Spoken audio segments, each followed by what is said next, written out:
Praise lord. దేవుని పరిశుద్ధ నామమునకు మహిమ కలుగును గాక. విడుదల సమయం అనేటువంటి ఈ మా కార్యక్రమాన్ని వీక్షిస్తున్న మీ అందరికీ ప్రత్యేకమైన హృదయపూర్వకమైన ధన్యవాదాలు తెలియజేస్తున్నాం. మీ యొక్క ప్రార్థన సహాయాన్ని బట్టి దేవుని స్తుతిస్తూ ఉన్నాం. బెరాకా బ్లెస్సింగ్ సెంటర్ అనేటువంటి మా పరిచర్యల ద్వారా అనేక మంది దీవించబడుతూ ఉండడాన్ని బట్టి దేవుని స్తుతిస్తూ ఉన్నాం. ప్రతి చోట చాలా స్థలాల్లో మా యొక్క బెరాకా పరిచర్యలు కొనసాగుతూ ఉన్నాయి. దయచేసి మా పరిచర్యల కొరకు మీరు ప్రార్థన చేయండి. ప్రతి ఒక్కరిని ఆయన రాకడ కొరకు సిద్ధపరచాలని, సంఘాన్ని సంపూర్ణమైన సర్వసత్యంలోకి నడిపించాలనేదే మా ధ్యేయం.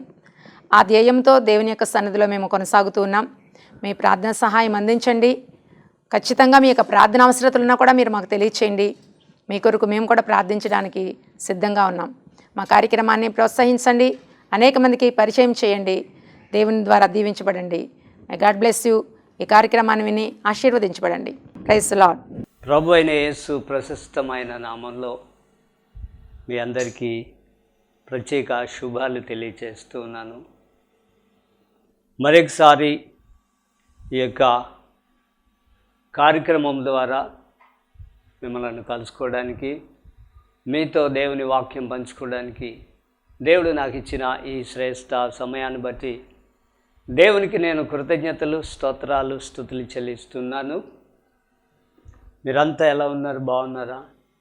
దేవుని మహాకృపను బట్టి మేము అందరము క్షేమంగానే ఉన్నాం. కారణం ఏమిటంటే మనమందరం కూడా సజీవులుగా ఉన్నాము అంటే అది కేవలం దేవుని యొక్క కృప. ఆయన కృపలోనే మనము జీవిస్తూ ఉన్నాం. ఆయన కృప ద్వారా దేవుడు మనకు నూతనమైన కృపను అనుగ్రహించి మనల్ని నడిపిస్తూ ఉన్నారు. కనుక ప్రియులారా, మరి ఈ విధంగా దేవుడు మరొకసారి నాకు ఇచ్చిన అవకాశాన్ని బట్టి దేవునికి నేను కృతజ్ఞతలు చెల్లించుకుంటూ ఈ యొక్క సమయంలో దేవుని వాక్యాన్ని మనము కొద్ది సమయము ధ్యానం చేద్దాం. దేవుని పరిశుద్ధ లేఖనం నుండి కొరింథీయులకు రాసిన మొదటి పత్రిక 1వ అధ్యాయము 18వ వచనాన్ని మనం చదువుకుందాం. సిలువను గుర్చిన వార్త నశించుచున్న వారికి వెర్రితనమును గాని రక్షింపబడుచున్న మనకు దేవుని శక్తి. ఈ చదవబడిన వాక్యంలో సిలువను గూర్చిన వార్త నశించుచున్న వారికి వెర్రితనంగా ఉందట. ఎందుకంటే మనము దేవుని యొక్క సువార్తను ప్రకటిస్తూ ఉన్నప్పుడు లోకస్తులు వారు దీనిని వెర్రితనంగా తీసుకుంటున్నారు, వేళాకాలంగా తీసుకుంటున్నారు, ఎగతాళి చేస్తూ ఉన్నారు. అయితే మనకైతే ఏమిటట? దేవుని శక్తి. దీనిలో ఉన్న శక్తి మనము గమనించాము గనుక, దీనిలో ఉన్న శక్తిని మనము ఆశ్రయించాము గనుక, ఆయన శక్తిమంతుడని, బలవంతుడని, గొప్ప దేవుడని, ఆశ్చర్యకార్యాలు చేసే దేవుడని మనము ఎరిగి ఉన్నాము గనుకే ఆ సిలువలో ఉన్న శక్తి ఏమిటో మనకు అర్థమవుతుంది. సిలువ యాగము ద్వారా యేసు ప్రభువు ఎందుకు మానవాళిని రక్షించాలి అని అంటే, దేవుని వాక్యంలో మనం చూస్తే దేవుడు ఈ సృష్టిని చేసిన తరువాత మొట్టమొదటిగా మానవుణ్ణి దేవుడు చేశాడు. తర్వాత తనకు సాటి అయిన సహాయాన్ని దేవుడు ఆదాముకి ఇచ్చాడు. అయితే మానవుని దేవుడు నిర్మించిన తరువాత దేవుడు అన్నాడు, ఒక తోటను వారి కొరకు ఏర్పాటు చేసి, ఈ తోటలో మీరు నిర్భయంగా జీవించవచ్చు. కానీ ఈ తోటలో ఒక ప్రత్యేకత ఉంది. ఏమిటి అంటే, అది మంచి చెడ్డలు తెలివినిచ్చే ఒక ఫలాన్ని ఈ తోటలో ఉంచాను. అయితే మీరేం చేయకూడదు? ఆ ఫలాన్ని మాత్రం తినకూడదు. తతిమ ఫలాలన్నీ కూడా మీరు నిర్భయముగా భుజించవచ్చు అని దేవుడు చెప్పాడు. అని చెబుతూ ఆదికాండము 2వ అధ్యాయము 17వ వాక్యంలో, ఆ పండు తిను దినమున మీరు నిశ్చయముగా చస్తారు అన్నాడు. అంటే దేవుడు చెప్పిన మాట ఏమిటి? ఆ పండును మీరు తినకూడదు, నిత్యముగా చచ్చిపోతారు తింటే. అయితే పిల్లరా, ఎప్పుడైతే దేవుడు చెప్పిన ఆ మాట వారు గైకొనక అవ్వ ద్వారా సాతాను వారిని మోసగించినప్పుడు ఆ ఫలాన్ని తిన్నారు. దేవుడు ఏమన్నాడు? ఆ ఫలము తిను దినమున నువ్వు నిత్యముగా చస్తావు. ఇక వేరొక ఆప్షన్ లేదు. ఎందుకు చచ్చిపోతావంటే, నేను చెప్పిన మాట నీవు వినకపోతే, నేను చెప్పిన ఈ మాటను నువ్వు గైకొనకపోతే నువ్వు నిత్యముగా చచ్చేదవు అన్నాడు. అయితే ప్రియులారా, మానవుడు చచ్చిపోవడానికి దేవుడు చెప్పిన మాటను మీరడమే మానవుడు చనిపోవడం. అయితే ప్రియులారా, వీరు చనిపోలేదు, కానీ సజీవులుగానే ఉన్నారు. కానీ వారు ఎక్కడ చచ్చిపోయారు? ఎఫెసీ పత్రిక 2వ అధ్యాయము 1వ వాక్యాన్ని గనక మనము గమనిస్తే, మీరు మీ అపరాధముల చేత పాపముల చేత చచ్చిన వారై ఉండగా ఆయన మిమ్మల్ని క్రీస్తుతో కూడా బ్రతికించెను అనే మాట ఉంది. అంటే సర్వ మానవులు పాపము చేసి దేవుని దృష్టికి దోషులయ్యారు గనుక దేవుడు వారు చేసిన అవిధేయతను బట్టి దేవుడు వారిని ఏం చేశాడంటే శపించాడు. ఏమని? అక్కడ 3 సన్నివేశాలు కనిపిస్తాయి మనకి. ఒకటి సాతాను, రెండవది అవ్వ, మూడవది ఆదాము. వీళ్ళ ముగ్గురిని దేవుడు శపించాడు. అది 3వ అధ్యాయంలో మనం చూస్తాం, ఆదికాండంలో. కనుక పిల్లరా, వారిని శపించినప్పుడు మొట్టమొదటిగా ఈ స్త్రీని నువ్వు మోసగించావు గనుక నీవు బ్రతుకు దినములన్నీ కూడా మన్ను తింటావు, పట్టతో పాకుతావు అని చెప్పాడు. అది సాతానుకి దేవుడిచ్చిన శాపం. రెండవది అవ్వ దగ్గరికి వస్తే, ఆమె సాతాను యొక్క మాటను విని ఆ యొక్క ఫలాన్ని తిని పాపాన్ని కొని తెచ్చింది కనుక ఆమెతో అంటాడు, నువ్వు వేదనతో పిల్లలను కంటావు, పురుషుని మీద నీకు వాంఛ కలుగుతుంది, అతడు నిన్ను ఏలుతాడు అని చెప్పాడు. ఇది 2వ సందర్భం. 3వ సందర్భానికి వస్తే ఆదాము దగ్గరికి వచ్చి అంటాడు ఆయన, ఇదిగో ఇంతవరకు నేనిచ్చినటువంటి ఈ యొక్క రెడీమేడ్ ఫుడ్ తిన్నారు, అంటే సిద్ధపరచబడిన ఆహారాన్ని తిన్నారు. ఆ ఆహారం ఇక నీవు తినకూడదు, తినవు, ఎందుకంటే నీవు శపించబడి, నిన్ను బట్టి ఈ నేల శపించబడ్డది అన్నాడు. నీ బ్రతుకు దినములన్నీ కూడా నీవు ఏం చేస్తావు అంటే, శ్రమపడి కష్టపడి చెమటోర్చి ఆహారాన్ని నువ్వు సంపాదించుకుంటావు. ఇంతకుముందు నేను పెట్టిన ఆ యొక్క రెడీమేడ్ ఫుడ్ నువ్వు తినడానికి యోగ్యత కోల్పోయావు. అందుచేత ఇప్పుడు నీవు చేయవలసిందేమిటి? నేలను సేద్యపరుచుకొని ఆహారాన్ని పండించి ఆ యొక్క పంటను నీవు శ్రమతో కష్టంతో ఆ పంటను నువ్వు పండించాలి. ఆ తరువాత ఆ పంటను నీవు తినాలి. ఇది ఈ 3 సందర్భాలు మానవుని జీవితంలో జరిగిన కారణం ఏమిటంటే, వారు ఏ పాపము చేశారు అంటే దేవుని మాట వినకపోవడమే. ఆజ్ఞాతిక్రమమే పాపము అన్నాడు. దేవుని ఆజ్ఞను వారు మీరారు కనుక వారు పాపం చేశారు దేవుని దృష్టికి. అప్పుడు దేవుడు వారిని క్షమించడానికి బదులు శపించాడు. తరువాత దేవుడే పశ్చాత్తాపపడి, అయ్యో అనవసరంగా వీళ్ళని శపించేశానే, మరలా తిరిగి వీళ్ళని నా ఎదుగు తీసుకొని రావాలి అంటే, ఆ ఏదోను తోటలో నేను చేసిన నిబంధన లేకపోతే నేను చేసిన ఆజ్ఞ వీరు అతిక్రమించారు కనుక మరలా తిరిగి వారిని నా యొద్దకు తీసుకొని రావాలి అంటే మరలా బలి చెల్లించాలి. చూడండి, దేవుని వాక్యంలో మనం చూస్తాం. హెబ్రీ పత్రిక 9వ అధ్యాయము 16వ వాక్యంలో ఒక సందర్భం ఉంటుంది. మరణ శాసనము ఎక్కడ ఉండునో మరణ శాసనము చేసిన వాని మరణము అవశ్యం. అంటే ఎక్కడైతే మరణ శాసనము దేవుడు చేశాడో, ఎక్కడ చేశాడు?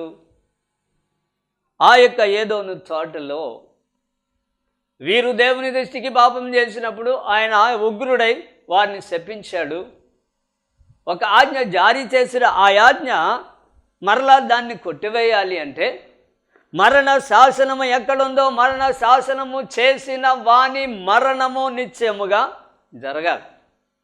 గొర్రెలు, మేకలు, ఎడ్లు, ఇంకా మనం చూస్తే జంతువులు, పక్షులు, వీటన్నిటి రక్తము ద్వారా తాను చేసిన పాపము క్షమించబడదు అన్న విషయాన్ని వారికి తెలియపరచడానికి దేవుడు వారితో అంటాడు కదా, మీరు నిత్యముగా సత్యదురు అన్న ఆ మాట అది ఆయనే మరలా తీసుకోవాలి.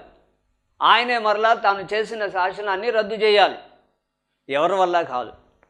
పూర్వకాలంలో రాజులు ఒక ఆజ్ఞని జారీ చేస్తే ఆ ఆజ్ఞ కేవలం రాజుగారు ద్వారానే జరగాలి. కొన్ని సందర్భాలలో రాజుగారు వల్ల కూడా కాదు. అంటే ఒకసారి శాసనం చేయబడినప్పుడు ఆ శాసనము జరగాలి, నెరవేర్చబడాలి. లేకపోతే అది రాజుగారు కూడా సహితము కూడా దానిని రద్దు చేయడానికి ఆయనకు కూడా హక్కు లేని సందర్భం పాతకాలంలో ఉండేది. అయితే ఇప్పుడు మరణ శాసనం దేవుడు ఎక్కడ ఏదోని తోటలో చేశాడు కదా, ఆ మరణ శాసనాన్ని దేవుడు రద్దు చేయాలి అంటే ఆయనే మరలా తిరిగి మరణించవలసి వచ్చింది.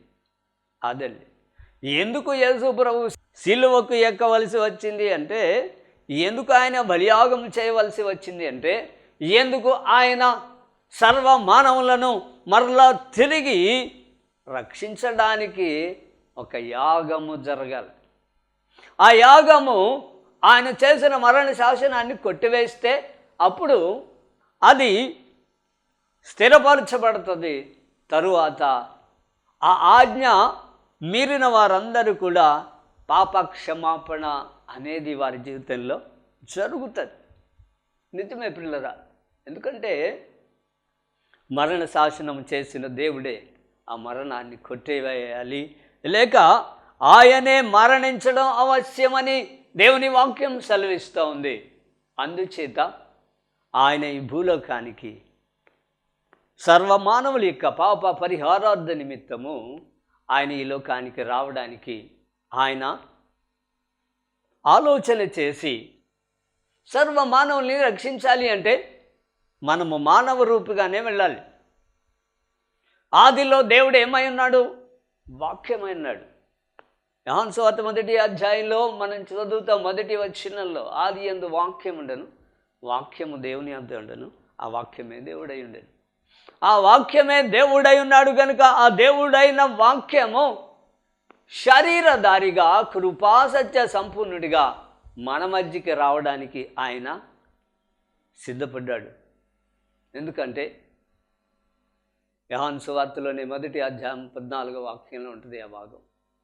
కనుక పిల్లరా, ఆ శరీరధారి అయిన దేవుడు, వాక్యమైన దేవుడు శరీరధారిగా భూలోకానికి రావాలి అంటే ఆయన స్వయంభవుడిగా వస్తే మానవులందరూ చచ్చిపోతారు. ఎందుకంటే ఆయన కోటి సూర్యుల తేజోమయుడు. ఒక సందర్భంలో మన పితరుడైన మోషే గారిని మనం చూస్తే ఐగుప్తు దాసత్వం నుండి తన ప్రజలను విడిపించే సమయంలో మోషే ఒకరోజు దేవుడిని అడుగుతాడు, అయ్యా నీ ముఖాన్ని నేను చూడాలి అంటాడు. అప్పుడు దేవుడు అంటాడు కదా, నా ముఖం చూసి ఏ మనుషుడు కూడా బ్రతకలేడు, కనుక నేను నీ ఎదుట నుండి దాటిపోతున్నప్పుడు నా చేతిని అడ్డు పెడతాను, అప్పుడు నా ముఖాన్ని కాదు చూసేది, నా వీపుని చూస్తూ ఉన్నాడు. కనుక పిల్లరా, దేవుని చూసి ఏ మనుష్యుడు ఏ నరుడు బ్రతకలేడు. అందుకనే పిల్లరా, ఆ తేజోమయుడైన దేవుడు నిత్యము దేవుని యొక్క దూతల చేత కొనియాడబడుచున్న ఆ పరమ తండ్రి రక్షకుడైన యేసయ్య ఈ భూలోకానికి రావడానికి ఆయన ఒక సాధనం వరకు ఎదురు చూశాడు. ఆ సాధనమే కన్య అయిన మరియ. ఆ మరియ ద్వారా ఈ భూలోకానికి ఆయన రావాల్సి వచ్చింది. వచ్చి ఆయన సర్వమానవుల యొక్క పాప పరిహారార్థం నిమిత్తము ఆయనే బలి పశువుగా మారడానికి ఇష్టపడ్డాడు. అంటే ఆయనను నలుగొట్టుటకు తండ్రి యొక్క అభిష్టమాయనని వాక్యం చెప్తూ ఉంది. అంటే పిల్లరా, ఆయన నలుగొట్టబడడానికి దేవుడు ఇష్టపడ్డాడు అనే మాట మనం చదువుతాం. నిజమే. ఎందుకంటే ఆయన ఈ భూలోకానికి రాకపోతే తాను ఆ శిలువ యాగాన్ని చేయడానికి తాను సంకల్పించిన సంకల్పము చెప్పున ఆయన ఈ భూలోకానికి రావడానికి నిశ్చయించుకున్నాడు. ఈ లోకానికి రావడానికి ఒక సాధనంగా కన్య అయిన మరియను దేవుడు మరి ఈ లోకం రావడానికి ఒక సాధనంగా దేవుడు ఉపయోగించాడు. అంటే పిల్లరా, ఆమెను దేవుడు ఎందుకు ఎన్నుకున్నాడు అంటే ఆమె జీవితము పవిత్రమైనది, పరిశుద్ధమైనది, ఆమెలో ఎటువంటి లోపము లేనిదై ఉంది కనుక మానవులుగా సర్వసాధారణంగా మనము మాట్లాడితే ప్రతి మాటలో కూడా తప్పితాలు ఉంటాయి. మనము నడుస్తున్నప్పుడు మన చర్యలంతటిలో కూడా ఏదో ఒక లోపం ఉంటుంది.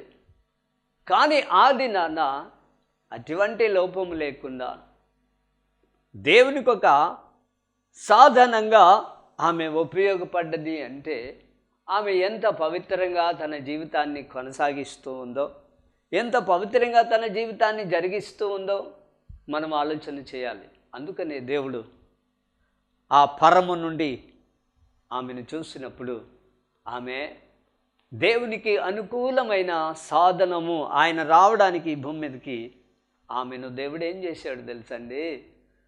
ఆమెను తన పరిశుద్ధాత్మ ద్వారా ఆవరించి ఆమె యొక్క గర్భంలో ఆయనే స్వయంభవుడుగా పిండోత్పత్తిగా ప్రారంభించబడి ఆయన ఈ భూలోకానికి 9 మాసాలు నిండిన తర్వాత రక్షకుడిగా ఈ లోకానికి వచ్చాడు. రక్షకుడిగా లోకానికి వచ్చిన యేసయ్య ఎందుకు వచ్చాడు? ఆయనకు ఒక ఉద్దేశం ఉంది. ఎందుకంటే సర్వ మానవులు కూడా పాపము చేసి దేవుడు అనుగ్రహించు మహిమను పొందలేకపోతూ ఉన్నారని లేఖనాలు చెబుతూ ఉన్నాయి. ఆ విధముగా ఈ భూలోకానికి రావడానికి సంకల్పించిన దేవుడు ఆయన తన కార్యాన్ని నెరవేర్చడానికి మానవునిగా, శరీరధారిగా, తను తాను రిక్తునిగా చేసుకొని ఈ భూలోకానికి వచ్చాడు. అయితే ఈ భూలోకానికి ఎందుకు వచ్చాడు? ఆయన ఒక యజ్ఞము చేయడానికి వచ్చాడు, యాగము చేయడానికి వచ్చాడు. లేకపోతే తాను బలి పశువుగా అప్పగించుకోవడానికి వచ్చాడు. అంటే సర్వ మానవుల యొక్క పాపమును పరిహరించి వారిని పవిత్రులుగా చేసి పరిశుద్ధపరచి ఆయన శిలువ యాగము ద్వారా మరలా తిరిగి ఆ కోల్పోయిన మహిమను, ఆ కోల్పోయిన ఉన్నతమైన భాగ్యాన్ని మరలా తిరిగి మానవునికి ఇవ్వడానికి ఆయన శిలువ యాగము చేయడానికి వచ్చాడు. నిజమే పిల్లరా, శిలువ ఎందుకు ఆయన శిలువ మీదకి ఎక్కవలసి వచ్చింది? ఈ వృత్తాంతం అంతా మనము జ్ఞాపకం చేసుకున్నాం. ఎందుకు ఆయన శిలువ మీదకి రావాలి, ఎందుకు ఆయన శిలువ ఎక్కాలి అంటే తాను కోల్పోయిన మహిమను, తాను కోల్పోయిన ఆ యొక్క భాగ్యాన్ని మరలా తిరిగి మానవునికి ఇచ్చి ఆయనతో కూడా సమకాలికులుగా ఆయన యొక్క రాజ్యంలో ఉండడానికి దేవుడి కార్యాన్ని చేయవలసి వచ్చింది. సిలువలోనే మనకు విజయం ఉంది. సిలువ లేకపోతే మానవునికి విలువ లేదు. సువార్త చెప్పే మనమందరము కూడా సిలువ అనేది మన ఎదుట పెట్టుకొని సువార్తను ప్రకటిస్తూ ఉన్న మనమందరము కూడా సిలువ లేకపోతే మనకు విలువ లేదు అన్న విషయాన్ని ఎల్లప్పుడూ గమనించాలి. కారణం ఏమిటంటే సిలువ యాగము ద్వారానే మనము కృపచేత రక్షించబడ్డాం. దేవుడు మనలను తన అనాది సంకల్పము చెప్పున మనం ఇంకా ఈ భూమిని మీదికి రాకమునుపే ఆయన మనలను ఎరిగి ఉన్న దేవుడట. నిజమే పిల్లరా. ఎందుకంటే ఈ భూమి పునాదులు వేయబడకముందే, ఈ భూమి రవ్వంతా ఈ యొక్క లోకంలో లేనప్పుడు ఆయన మొట్టమొదటిగా ఎక్కడున్నాడు? జలముల మీద ఆయన అల్లాడుచూ ఉన్న దేవుడు అన్నాడు. అప్పుడు ఆయన ఆలోచన చేసి భూమి మీద మరి ఈ భూమిని చేయాలి, ఈ భూమిని పరిపాలించడానికి ఒక నరుని చేయాలి నన్ను పోలి అని దేవుడు ఆలోచన చేసి మానవ నిర్మాణం జరిగింది. ఆ తర్వాత జరిగిన సన్నివేశం ఇంతకుముందు మనం విన్నాం. ఏమిటంటే మానవుడు దేవుని యొక్క ఆజ్ఞను మీరుట ద్వారా ఆయన సిలువకు ఎక్కవలసి వచ్చింది. సిలువ అనేది ప్రస్తుత దినాలలో మనం అందరము అనేక సంఘాలలో సిలువ ధ్యానాలు చేస్తూ ఉన్నారు. అయితే పిల్లరా, సిలువ ద్వారానే మానవునికి విలువ అన్న విషయాన్ని మనము ప్రకటించాలి. అనేక మందిని ఆయన సిలువ యొద్దకు మనము ఆకర్షించాలి. అనేక మంది ఈ లోకములో నశించిపోయి నాశనానికి వెళ్ళిపోతూ ఉన్న దినాలు ఇవి. సువార్తను అంగీకరించకుండా గేలి చేసి వర్గీకరిస్తున్న దినాలు ఇవి. ఇది అనాది నుండి ఉంది. మన యొక్క అపోస్తులైన వారందరూ కూడా సువార్త ప్రకటించి వాళ్ళు అనేక హింసలు పొందారు. ప్రస్తుత దినంలో మార్చి 24వ తారీఖున పగడాల ప్రవీణ్ గారు భయంకరంగా హత్య చేయబడ్డాడు. కానీ దానిని ఇంతవరకు కూడా మరి దానిని ఏ విధంగా చిత్రీకరిస్తున్నారంటే అది యాక్సిడెంట్ అన్నారు. కనుక పిల్లరా, మానవుడు, దేవుని ప్రజలు ప్రస్తుత దినాలలో హింసించబడుతూనే ఉన్నారు. అనాది నుండి అపోస్తులైన వారు హింసించబడ్డారు. వారు దేవుని కొరకు తన ప్రాణాలను త్యాగం చేసి ఈ దినాలలో సువార్త విస్తరణకై వారు తోడ్పడ్డారు. అపోస్తులైన పౌలును మనం చూస్తే ఆయన నేను క్రీస్తుని పోలి నడుచుకున్నాను అని కొరింథీ పత్రిక 1 కొరింథీ 11వ అధ్యాయం 1వ వాక్యంలో చెబుతాడు. అయితే మీరు కూడా నన్ను పోలి నడుచుకోమని ఆయన చెప్పగలిగాడు. కారణం, దేవునికి అతడు సమీపముగా జీవించాడు. దేవుని యొక్క ఉద్దేశాన్ని అతడు నెరవేర్చాడు.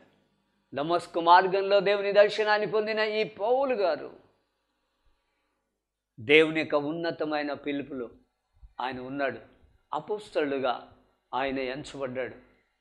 ఆయన కడపటి అపోస్తలును అన్నాడు. కనుక పిల్లరా, సిలువ యాగము ద్వారా అపోస్తలులైన పౌలుకి మొట్టమొదటి ఆ దర్శనము సిలువలో ఆయన వ్రేలాడుతూ కల్వరి సిలువలో చిందించిన రుధిర ధారలు ద్వారా పౌలు గారు రక్షించబడ్డాడు. అంటాడు కదా, ఎందుకయ్యా నన్ను హింసిస్తున్నావు అన్నాడు.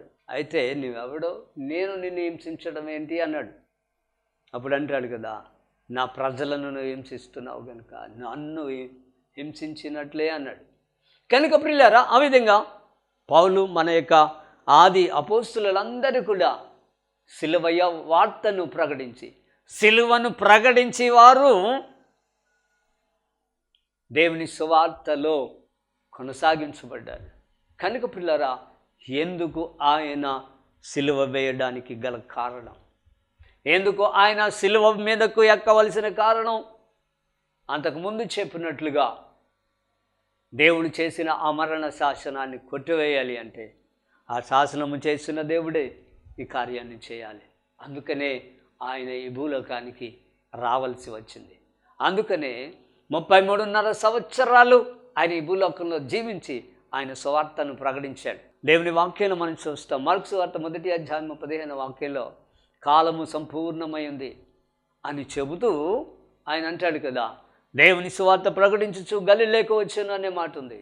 అంటే ఆ దినాలలోనే ఆయన సువార్త ప్రకటించాడు.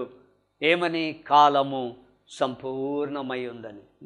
దేవునికి మహిమ కలుగునుగాక. ఎందుకంటే ఆ సువార్త ప్రకటించబడుట ద్వారా అనేక మంది తమ సొంత రక్షకునిగా ఆ దినాలలో అంగీకరించారు. ప్రస్తుతం ఇప్పుడు కూడా జరుగుతూనే ఉంది. అయితే పిల్లరా, దేవుని వాక్యం సెలవిస్తుంది. మార్కు సువార్త 16 వాక్యం ఏం చెప్తుందంటే, నమ్మి బాప్తిసం పొందిన వాడు రక్షించబడును, నమ్మని వానికి శిక్ష అన్నాడు. ఏమిటి శిక్ష అంటే, ఈ భూలోకం మీదకి ఒక భయంకరమైన శిక్ష రాబోతుంది. భయంకరమైన పరిస్థితులు ఈ భూలోకం మీదకి రాబోతున్నాయి. కారణం ఏమిటంటే, దేవుని ప్రజలైన వారందరూ కూడా ఆయనను రక్షకునిగా అంగీకరించి ఆయన నామమున బాప్తిసం పొంది ఆయన మార్గంలో నడిచే వారందరూ కూడా నిత్య జీవానికి వారసత్వం కలిగి ఉంటారు. అందుకనే ప్రియులారా, నమ్మి బాప్తిసం పొందాలి. యేసు రక్తంలో నువ్వు కడగబడాలి. యేసు మార్గంలోనికి నువ్వు రావాలి. యేసు యొక్క ఉద్దేశమును నువ్వు నెరవేర్చాలి. అందుకనే ప్రియులారా, యేసుప్రభు అన్నాడు మత్తయి సువార్త 10:38 తన సిలువను ఎత్తుకొని తను వెంబడింపని వాడు నాకు పాత్రుడు కాదు అన్నాడు. ఏంటంట? దేవునికి పాత్రుడిగా మనం ఉండాలంటే ఆయన సిలువను ఎత్తుకొని ఆయనను వెంబడించాలని అన్నాడు. సిలువను ఎత్తుకోవడం అంటే, సిలువ అనేది శ్రమలకు సాదృశ్యంగా ఉంది. ఆ మహాశ్రమలు యేసుప్రభు వారు ఆయన పడ్డాడు. ఆ మహాశ్రమల గుండా ఆయన వెళ్ళాడు. ఆ శ్రమలు అనుభవించలేనంతగా ఆయన శ్రమ పడ్డాడు. ఆయన యొక్క వీపు నాగటి చాళ్ళ వల్లే దున్నబడిందని వాక్యం సెలవిస్తోంది. ఎందుచేతనంటే సర్వ మానవుల కొరకు ఆయన చేసిన బలియాగము, త్యాగము నిత్యముగా మన జీవితంలో ఉన్నతమైన రక్షణ కార్యాన్ని ఆయన చేశాడు. చిన్ని ప్రార్థన చేసుకుందాం. కృపగల తండ్రి, నువ్వెంతైనా నమ్మదగిన దేవుడు. మా కొరకు ప్రభా శ్రమపడి, అయ్యా మా కొరకు ప్రభా నీ రక్తాన్ని చిందించి, నీ రుధిర దారుల ద్వారా మమ్మలను రక్షించుకోవడానికి నువ్వు ఇష్టపడుతున్నావు. నీ యొక్క శరీరము నాగటి చాళ్ళ వల్లే దున్నబడినప్పటికీ ఆ మహాశ్రమను నీవు అనుభవించాయి. మానవుల యొక్క రక్షణార్థ నిమిత్తమై ఈ కార్యాన్ని మీరు ప్రారంభించి ముగించారు. మరలా తిరిగి మమ్మలను తీసుకుని వెళ్ళడానికి, కొనుక్కోవడానికి మరలా రాబోతూ ఉన్నారు కనుక ఆయా మీరు అక్కడి కొరకు మేము సిద్ధపడుతూ అనేక మందిని నీ కొరకు సంపాదించడానికి దేవా మీరు మాకు కృప చూపించమని సమస్త ఘనత, మహిమ, కీర్తి, ప్రభావములు మీకే చెల్లిస్తూ నజరేయుడనే యేసు శక్తి కలిగిన నామంలో ఈ ప్రార్థన మనములు అడిగి పొందుకొని ఉన్నాము పరమ తండ్రి, ఆమేన్. మీ అందరికీ మరొకసారి ఆ యొక్క టీవీ కార్యక్రమం ద్వారా కలుసుకోవడానికి దేవుడు నాకు ఇచ్చిన అవకాశాన్ని బట్టి మరొకసారి దేవునికి కృతజ్ఞతలు చెల్లిస్తూ ఈ మాటలు ముగిస్తున్నాను. దేవుడు దీవించుగాక.